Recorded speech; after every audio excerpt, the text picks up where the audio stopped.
Perkenalkan, nama saya Jevan Matius, saya dari kelas 11 M5. Baik, saat ini saya akan membahas mengenai topik politik luar negeri bebas aktif.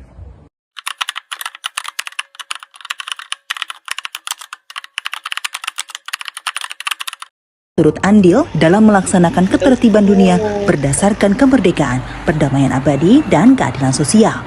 Atas dasar itulah, Proklamator Muhammad Hatta menggariskan dasar kebijakan politik luar negeri Indonesia agar bebas dan aktif.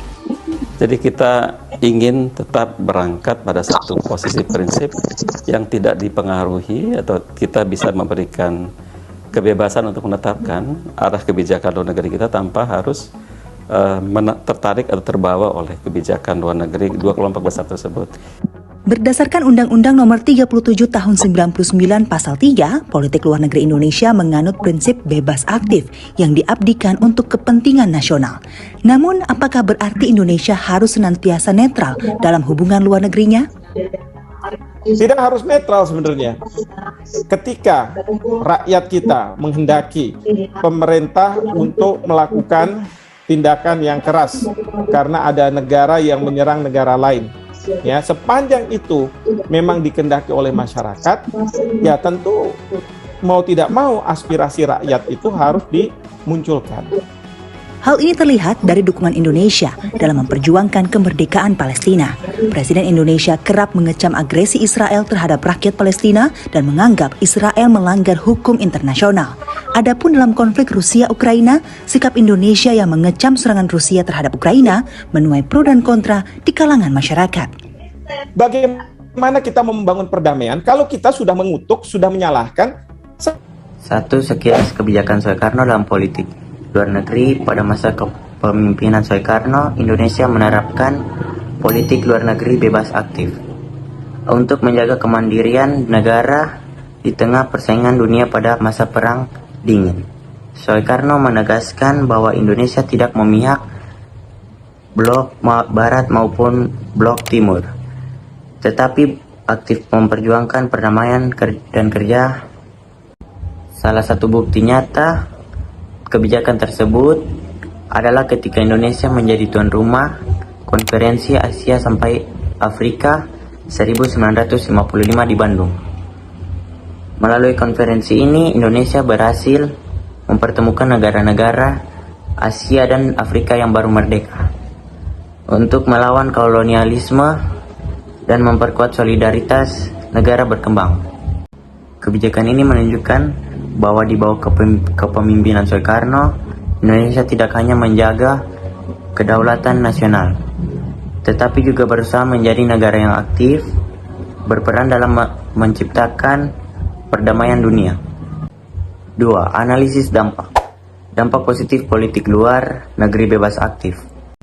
Kebijakan politik luar negeri bebas aktif memberikan dampak positif bagi posisi Indonesia di dunia internasional. Prinsip bebas berarti Indonesia tidak memihak pada blok kekuatan besar manapun. Sedangkan aktif berarti Indonesia tetap berperan aktif dalam menciptakan perdamaian dunia. Pada masa itu dunia sedang berada dalam situasi ketegangan antara blok barat dan blok timur pada era Perang Dingin. Dengan menerapkan politik bebas aktif, Indonesia mampu menjaga kedaulatan dan tidak terseret dalam konflik ideologi antara kedua blok tersebut. Selain itu, kebijakan ini juga memperkuat peran Indonesia dalam diplomasi internasional.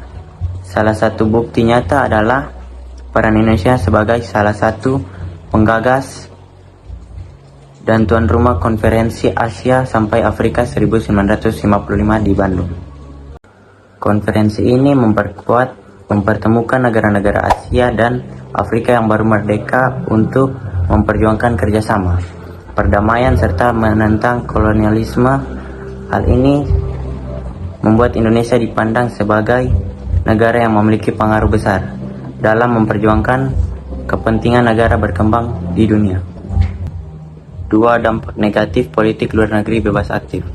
Meskipun memiliki banyak manfaat, kebijakan politik luar negeri bebas aktif juga memiliki beberapa tantangan.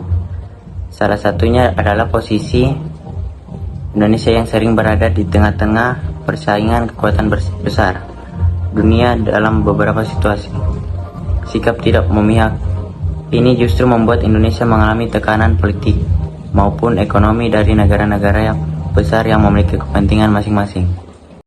Selain itu, kebijakan yang sangat aktif dalam diplomasi internasional terkadang membuat pemerintah lebih fokus pada peran global dibandingkan pada stabilitas ekonomi dalam negeri. Pada masa tertentu, kebijakan luar negeri yang terlalu konfrontatif terhadap negara barat juga berdampak pada hubungan ekonomi dan perdagangan Indonesia dengan negara-negara tersebut. Hal ini menunjukkan bahwa dalam menjalankan politik luar negeri bebas aktif diperlukan keseimbangan antara kepentingan internasional dan kebutuhan pembangunan nasional. 3. Kaitan dengan kehidupan masa kini, kebijakan pemerintah dalam menjaga stabilitas negara. Prinsip politik luar negeri bebas aktif masih menjadi dasar kebijakan luar negeri Indonesia hingga saat ini. Indonesia tetap berusaha menjaga hubungan baik dengan berbagai negara tanpa harus terikat pada kepentingan blok tertentu. Dengan cara ini, pemerintah dapat menjaga stabilitas politik dan ekonomi serta membuka peluang kerja sama dengan negara sekaligus. 2. Pembatasan kebebasan demi keamanan dalam hubungan internasional. Suatu negara terkadang harus mengambil kebijakan yang membatasi beberapa kepentingan tertentu demi menjaga keamanan dan stabilitas negara. Misalnya, pemerintah dapat membuat kebijakan diplomatik atau ekonomi tertentu untuk melindungi kepentingan nasional. Hal ini menunjukkan bahwa kebebasan dalam politik luar negeri tetap harus disertai dengan pertimbangan keamanan dan kepentingan strategis negara. 3. Peran pemimpin dalam mengambil keputusan saat krisis. Politik luar negeri bebas aktif juga menunjukkan pentingnya peran pemimpin dalam menentukan sikap negara di tengah situasi global yang kompleks. Pada masa Soekarno, Indonesia mampu memainkan peran penting dalam diplomasi internasional karena kepemimpinan yang kuat dan visi politik yang jelas. Dalam konteks masa kini, pemimpin negara juga harus mampu mengambil keputusan yang bijak ketika menghadapi konflik internasional, perubahan geopolitik maupun tantangan global lainnya. 4. Refleksi analisis. 1. Apakah kebijakan seperti itu masih relevan diterapkan saat ini? Kebijakan politik luar negeri bebas aktif masih sangat relevan diterapkan hingga sekarang. Dalam dunia yang semakin saling terhubung, sikap tidak memihak secara kaku pada suatu kekuatan besar memungkinkan Indonesia untuk menjaga kemandirian dalam menentukan kebijakan nasional. Selain itu, dengan tetap aktif dalam kerja sama internasional, Indonesia dapat berkontribusi dalam penyelesaian berbagai masalah global, seperti perdamaian dunia, perubahan iklim, dan pembangunan ekonomi. Namun penerapannya di era modern harus disesuaikan dengan dinamika geopolitik yang semakin kompleks. Pemerintah perlu mampu menyeimbangkan antara kepentingan nasional, hubungan diplomatik, dan kerjasama ekonomi, agar kebijakan tersebut tetap memberikan manfaat yang maksimal bagi negara. Pelajaran yang dapat diambil generasi muda dari kepemimpinan Soekarno.